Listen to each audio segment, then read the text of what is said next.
Bottom of the duck ಬಂದಿರುವಂತಹದ್ದು ನಿಮಗೆ queen of cups ಬಂದಿದೆ.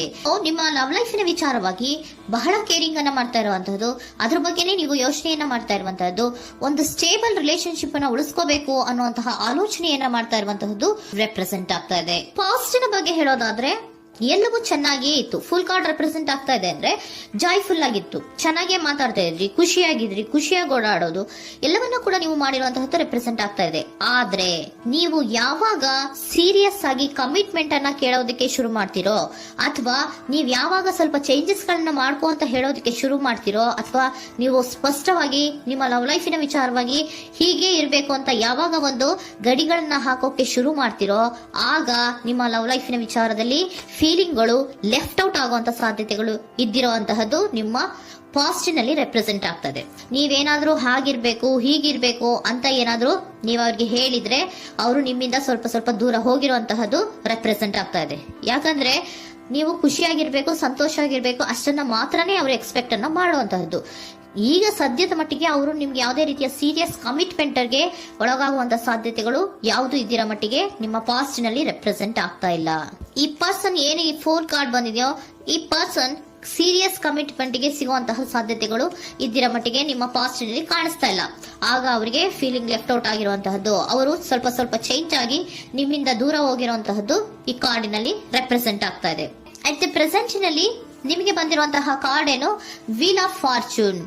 ಬದಲಾವಣೆಯ ಮಾರ್ಗವನ್ನ ನೀವು ಹಿಡಿಬೇಕು, ಅಂದ್ರೆ ಬದಲಾವಣೆ ಆಗ್ಬೇಕು. ನೀವು ಅವರು ಸೀರಿಯಸ್ ಕಮಿಟ್ಮೆಂಟ್ ಅನ್ನ ಕೇಳಿದಾಗ ಅವರು ನಿಮ್ಮಿಂದ ದೂರ ಹೋಗಿದ್ದಾರೆ ಅಂದ್ರೆ ನೀವೇನ್ ಮಾಡ್ಬೇಕು, ಅಟ್ ದ ಪ್ರೆಸೆಂಟ್ ನಲ್ಲಿ ಬದಲಾವಣೆಯ ಮಾರ್ಗವನ್ನ ಹಿಡಿಬೇಕು. ಬದಲಾವಣೆಯ ಮಾರ್ಗವನ್ನ ಮಾಡ್ಕೊಳ್ಳೋಕೆ ಹೋಗ್ತೀರಾ, ಆದ್ರೆ ನಿಮ್ ಕೈಲಿ ಆಗ್ತಾ ಇಲ್ಲ. ಯಾಕಂದ್ರೆ ವೀಲ್ ಆಫ್ ಫಾರ್ಚೂನಿನ ಕ್ಲಾರಿಫಿಕೇಶನ್ ಕಾರ್ಡ್ ಬಂದಿರುವಂತಹದ್ದು ಯಾವುದು, ಡೆವಿಲ್ ಕಾರ್ಡ್ ರೆಪ್ರೆಸೆಂಟ್ ಆಗ್ತಾ ಇದೆ. ಡೆವಿಲ್ ಕಾರ್ಡ್ ಏನನ್ನ ರೆಪ್ರೆಸೆಂಟ್ ಮಾಡುತ್ತೆ, ಅಡಿಕ್ಷನ್ ಅನ್ನ ರೆಪ್ರೆಸೆಂಟ್ ಮಾಡುತ್ತೆ. ಯಾವಾಗ್ಲೂ ಅವರ ಬಗ್ಗೆನೇ ಯೋಚನೆ ಮಾಡ್ತಾ ಇರೋದು, ಅದ್ರ ಬಗ್ಗೆನೇ ಥಿಂಕ್ ಮಾಡ್ತಾ ಇರೋದು. ಸ್ವಲ್ಪ ಬದಲಾವಣೆ ಮಾಡ್ಕೊಳಕ್ ಹೋಗ್ತೀರಾ, ಮತ್ತೆ ಪುನಃ ವಾಪಸ್ ಹಿಂದಕ್ಕೆ ಬರ್ತೀರಾ, ಮತ್ತೆ ಆಲೋಚನೆಯನ್ನ ಮಾಡೋಕೆ ಶುರು ಮಾಡ್ತೀರಾ. ಆ ಕಾರಣವಾಗಿಯೇ ನಿಮ್ಗೆ ನೋವುಗಳು ಆಗ್ತಾ ಇರುವಂತದ್ದು ಅಟ್ ಪ್ರೆಸೆಂಟ್ ಇನಲ್ಲೂ. ನೀವು ಬದಲಾವಣೆ ಆಗೋಕೆ ಹೋಗ್ತೀರಾ, ಎಲ್ಲಿ ಬದಲಾವಣೆ ಆಗ್ತಾ ಇದ್ದೀರಾ, ಎಲ್ಲಿ ಚೇಂಜಸ್ ಆಗ್ತಾ ಇದ್ದೀರಾ, ನೀವು ಆಗ್ತಾ ಇಲ್ಲ. ಯಾಕೆ ಹೇಳಿ, ನಿಮ್ಮಲ್ಲಿ ಅಡಿಕ್ಷನ್ ಗಳು ರೆಪ್ರೆಸೆಂಟ್ ಆಗ್ತಾ ಇದೆ. ತುಂಬಾ ಅಡಿಕ್ಷನ್ ಇರೋದ್ರಿಂದ, ನಿಮ್ಮ ಲವ್ ಲೈಫ್ ನ ವಿಚಾರವಾಗಿ ನೀವು ತುಂಬಾ ಅಡಿಕ್ಟ್ ಆಗಿರೋದ್ರಿಂದ ನೀವು ಯಾವುದೇ ರೀತಿಯ ಬದಲಾವಣೆಯನ್ನ ನೀವು ಮಾಡ್ಕೋತಿಲ್ಲ. ನಿಮ್ಮ ಲವ್ ಲೈಫ್ ನ ವಿಚಾರವಾಗಿ ನೀವು ಬದಲಾವಣೆಯನ್ನೇ ಮಾಡ್ಕೋತಾ ಇಲ್ಲ. ಅವ್ರು ಕಮಿಟ್ಮೆಂಟ್ ಕೊಟ್ಟಿಲ್ಲ, ಅವ್ರು ಹೋದ್ರು ಅಂದ್ಮೇಲೆ ನೀವು ಮುಂದೆ ಬರಬೇಕು, ನಿಮ್ಮ ಜೀವನದಲ್ಲಿ ನೀವು ಮುಂದೆ ಮುಂದೆ ಬರಬೇಕು. ಸೊ ನೀವು ಮುಂದೆ ಬರಕ್ ಹೋಗ್ತೀರಾ, ಆದ್ರೆ ಅಲ್ಲೇ ಸ್ಟ್ರಕ್ ಆಗ್ತಾ ಇರುವಂತಹದ್ದು ರೆಪ್ರೆಸೆಂಟ್ ಆಗ್ತಾ ಇದೆ. ನೀವ್ ಯಾವಾಗ ಅಡಿಕ್ಷನ್ ಗಳನ್ನ ಜಾಸ್ತಿ ಮಾಡ್ಕೋತಿರೋ ಅಬ್ಸೆಷನ್ ಆಗತ್ತೆ.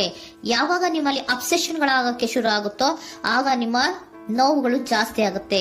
ಕಣ್ಣೀರಿಡೋದು, ನೋವನ್ನ ಪಡೋದು, ಸಂಕಟ ಪಡೋದು, ಪದೇ ಪದೇ ನೆನಪಿಸ್ಕೊಳ್ಳೋದು, ಅಳೋದು, ಆಗದೇ ಇಲ್ವೇನೋ ನನಗೆ ಅನ್ನುವಂತಹ ರೀತಿಯಲ್ಲಿ ಅಟ್ ಪ್ರೆಸೆಂಟ್ ನಲ್ಲಿ ಕೆಲವೊಬ್ರು ಇರುವಂತಹದ್ದು ರೆಪ್ರೆಸೆಂಟ್ ಆಗ್ತಾ ಇದೆ. ನೆಕ್ಸ್ಟ್ ಕಾರ್ಡ್ ಬಂದಿರುವಂತಹದ್ದು ಯಾವುದು, ಕ್ವೀನ್ ಆಫ್ ಪೆಂಟಿಕಲ್ಸ್ ಬಂದಿದೆ. ಸೊ ಕ್ವೀನ್ ಆಫ್ ಪೆಂಟಿಕಲ್ ಏನನ್ನ ರೆಪ್ರೆಸೆಂಟ್ ಮಾಡುತ್ತೆ, ನಿಮ್ಮನ್ನ ನೀವು ಗಮನವನ್ನ ಕೊಡಬೇಕು, ನಿಮ್ಮ ಕಡೆಗೆ ನೀವು ಹೆಚ್ಚು ಗಮನವನ್ನ ಕೊಡಬೇಕು. ಅವ್ರು ನಿಮ್ಗೆ ಸೀರಿಯಸ್ ಕಮಿಟ್ಮೆಂಟ್ ಕೊಡ್ಲಿಲ್ಲ, ಫೀಲಿಂಗ್ ಲೆಫ್ಟ್ ಔಟ್ ಆಯ್ತು, ಅವರು ದೂರ ಆಯ್ತು, ಹೋದ್ರು ಅಲ್ವಾ. ಸೊ ನೀವೇನ್ ಮಾಡ್ಬೇಕು, ನೀವು ನಿಮ್ ಕಡೆಗೆ ಗಮನವನ್ನ ಕೊಡಬೇಕು. ವೀಲ್ ಆಫ್ ಫಾರ್ಚೂನ್ ಅಂದ್ರೆ ಏನು, ನೀವು ಬದಲಾವಣೆಯ ಮಾರ್ಗವನ್ನ ಹಿಡಿಬೇಕು. ಬದಲಾವಣೆಯ ಮಾರ್ಗವನ್ನ ಮಾಡ್ಕೊಳ್ಳೋದಕ್ಕೆ ಹೋದ್ರೂ ಕೂಡ ಮತ್ತೆ ವಾಪಸ್ ಹಿಂದೆ ಬರೋದು, ಮತ್ತೆ ಅಡಿಕ್ಷನ್ ಆಗೋದು, ಮತ್ತೆ ನೆನಪಿಸ್ಕೊಳ್ಳುವಂತಹದ್ದು, ಮತ್ತೆ ನೋವನ್ನ ಪಡುವಂತಹದ್ದು ನಿಮ್ಮಲ್ಲಿ ರೆಪ್ರೆಸೆಂಟ್ ಆಗ್ತಾ ಇದೆ. ನೀವು ಈ ಅಡಿಕ್ಷನ್ ಗಳಿಂದ ನೀವು ಆಚೆ ಬರಬೇಕು ಅಂದ್ರೆ ನಿಮ್ಮನ್ನ ನೀವು ಬ್ಯುಸಿಯಾಗಿ ಇಟ್ಕೋಬೇಕು. ಟೈಮ್ ಇದ್ರೂ ಕೂಡ ಮತ್ತೆ ಪುನಃ ಹಿಂದೆ ಬಂದು ನೀವು ಆಲೋಚನೆ ಮಾಡುವಂತಹ ಸಾಧ್ಯತೆಗಳು ಇದೆ. ಅದಕ್ಕೆ ನೀವು ಅಟ್ ಪ್ರೆಸೆಂಟ್ ನಲ್ಲಿ ನೀವು ಆ ಫೀಲಿಂಗ್ ಇಂದ, ಈ ನೋವಿನಿಂದ ನೀವು ಆಚೆ ಬರ್ಬೇಕಂದ್ರೆ ನೀವೇನ್ ಮಾಡ್ಬೇಕು, ಸ್ವಲ್ಪ ಏನಾದ್ರೂ ಬ್ಯುಸಿ ಆಗ್ಬೇಕು, ಕೆಲಸಗಳನ್ನ ಮಾಡೋದಕ್ಕೆ ಶುರು ಮಾಡ್ಬೇಕು. ನಿಮಗೆ ಗೊತ್ತಿರುವಂತಹ ಯಾವ ಕೆಲಸವಾದ್ರೂ ಸರಿ, ನೀವು ಸ್ವಲ್ಪ ಬ್ಯುಸಿ ಆಗಿರೋದಕ್ಕೆ ಪ್ರಯತ್ನವನ್ನ ಮಾಡ್ತಾ ಇರುವಂತಹದ್ದು, ಮಾಡುವಂತಹದ್ದು ರೆಪ್ರೆಸೆಂಟ್ ಆಗ್ತಾ ಇದೆ. ಕೆಲವೊಬ್ರು ಮಾಡ್ತಾ ಇದ್ದೀರಾ, ಕೆಲವೊಬ್ರು ಮಾಡುವ ಕಡೆಗೆ ಆಲೋಚನೆಯನ್ನ ಮಾಡ್ತಾ ಇರುವಂತಹದ್ದು ಅಟ್ ಪ್ರೆಸೆಂಟ್ ನಲ್ಲಿ ರೆಪ್ರೆಸೆಂಟ್ ಆಗ್ತಾ ಇದೆ. ಇಮಿಡಿಯೇಟ್ ಫ್ಯೂಚರ್ ನಲ್ಲಿ ಏನ್ ರೆಪ್ರೆಸೆಂಟ್ ಆಗ್ತಾ ಇದೆ, ನೈಟ್ ಆಫ್ ಸೋರ್ಟ್ಸ್ ರೆಪ್ರೆಸೆಂಟ್ ಆಗ್ತಾ ಇದೆ. ನೀವು ಕ್ವಿಕ್ ಥಿಂಕಿಂಗ್ ಅನ್ನ ಮಾಡಿ ಏನೋ ಒಂದು ಆಕ್ಷನ್ ಅನ್ನ ತಗೋಬೇಕು ಅನ್ನೋದ ಆಲೋಚನೆಯನ್ನ ಮಾಡ್ತೀರಾ, ಬಹಳ ಫೋಕಸ್ ಅನ್ನ ಮಾಡ್ತೀರಾ ಒಂದು ವಿಚಾರವಾಗಿ, ಕ್ವಿಕ್ ಥಿಂಕಿಂಗ್ ಅನ್ನ ಮಾಡ್ಬೇಕು ಅಂತ. ಮತ್ತೆ ಪುನಃ ಏನ್ ಮಾಡ್ತೀರಾ, ನಿಮ್ಮ ಮುಂದೆ 2 ಆಪ್ಷನ್ಗಳು ಬಂದ್ಬಿಡುತ್ತೆ. ಯಾವ್ದು ಮಾಡ್ಲಿ, ಹೇಗ್ ಮಾಡ್ಲಿ, ಏನ್ ನನ್ನ ಕೈಲಿ ಆಗ್ತಾ ಇಲ್ವಲ್ಲ ಮರೆಯೋದಕ್ಕೆ, ಮುಂದೆ ಹೋಗೋಣ ಅಂತೀನಿ, ಮತ್ತೆ ಏನಿದು ಕನ್ಫ್ಯೂಷನ್ ಅಂತ ಮತ್ತೆ ಕನ್ಫ್ಯೂಷನ್ ಅಲ್ಲಿ ಇರುವಂತಹದ್ದು ಇಮಿಡಿಯೇಟ್ ಫ್ಯೂಚರ್ ನಲ್ಲಿ ರೆಪ್ರೆಸೆಂಟ್ ಆಗ್ತಾ ಇದೆ. ನೀವೇನ್ ಮಾಡ್ಬೇಕು, ಈ 2 ಆಯ್ಕೆಗಳಲ್ಲಿ ನಿಮಗೆ ಯಾವ ಆಯ್ಕೆ ಬೇಕು ಅನ್ನೋದನ್ನ ಫಸ್ಟ್ ಆಲೋಚನೆಯನ್ನ ಮಾಡಿ ನಂತರ ನಿರ್ಧಾರವನ್ನ ಮಾಡಬೇಕಾಗತ್ತೆ.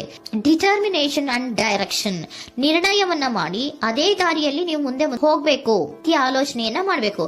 ಆ ರೀತಿಯ ಆಲೋಚನೆಯನ್ನ ಮಾಡಿದ್ರೆ ಇನ್ ನಿಯರ್ ಫ್ಯೂಚರಿನಲ್ಲಿ ನೀವು ಆ ರೀತಿ ಆಲೋಚನೆಯನ್ನ ಮಾಡಿದ್ರೆ ನಿಮ್ಮಲ್ಲಿ ಒಂದು ಪಾಸಿಟಿವ್ ಚೇಂಜಸ್ ಗಳಾಗತ್ತೆ. ಸ್ಟಾರ್ ರೆಪ್ರೆಸೆಂಟ್ ಆಗ್ತಾ ಇದೆ, ಕೆಲವೊಂದು ರೀತಿಯ ಪಾಸಿಟಿವ್ ಚೇಂಜಸ್ ಗಳು ಆಗತ್ತೆ. ನಿಮ್ಗೆ ಏಂಜಲ್ ಗೈಡೆನ್ಸ್ ಏನ್ ಕೊಡ್ತಾರೆ ಅನ್ನೋದನ್ನ ನೋಡೋಣ. ನಾಟ್ ದ ರೈಟ್ ಟೈಮ್, ಇದು ಕರೆಕ್ಟ್ ಆಗಿರುವಂತಹ ಟೈಮ್ ಅಲ್ಲ. The situation will improve, situation ಅನ್ನೋದು ಇಂಪ್ರೂವ್ ಆಗುತ್ತೆ ಯಾವಾಗ, ಇಫ್ ಯು ಬಿಲೀವ್, ನೀವು ನಂಬಿಕೆ ಇಟ್ಟಾಗ ಮಾತ್ರ ಸಿಚುಯೇಷನ್ ಅನ್ನೋದು ಇಂಪ್ರೂವ್ ಆಗುವಂತಹದ್ದು. ಏನೀಗ ಬೇಜಾರಿನಿಂದ ಇದ್ದೀರಲ್ಲ, ಈ ನೋವು ಯಾವಾಗ್ಲೂ ಶಾಶ್ವತವಾಗಿ ಇರುವಂತಹದ್ದು ಅಲ್ಲ. ನಾಟ್ ದ ರೈಟ್ ಟೈಮ್, ಇದು ಕರೆಕ್ಟ್ ಆಗಿ ಇರುವಂತಹ ಸಮಯ ಅಲ್ಲ. ಸ್ವಲ್ಪ ವೇಟ್ ಮಾಡು, ನೀವು ಚೇಂಜಸ್ ಮಾಡ್ಕೊಳ್ಳೋ ಕಡೆಗೆ ಹೆಚ್ಚು ಗಮನವನ್ನ ಕೊಡು, ಅಲ್ಲಿ ಚೇಂಜಸ್ ಆಗತ್ತೆ ಅನ್ನೋದನ್ನ ಏಂಜಲ್ ಗೈಡೆನ್ಸ್ ನಿಮ್ಗೆ ಕೊಡ್ತಾ ಇದ್ದಾರೆ. Surrender your full power.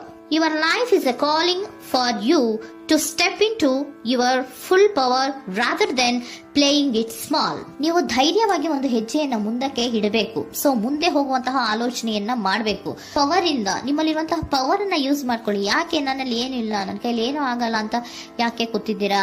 ನೀವು ಏನ್ ಮಾಡ್ಬೇಕು, ಬಹಳ ಧೈರ್ಯದಿಂದ ಮುಂದಕ್ಕೆ ಹೋಗಿ ಅನ್ನೋದನ್ನ ನಿಮ್ಗೆ ಸರೆಂಡರ್ ಕಾರ್ಡ್ಗಳು ಕೂಡ ಹೇಳ್ತಾ ಇದ್ದಾರೆ.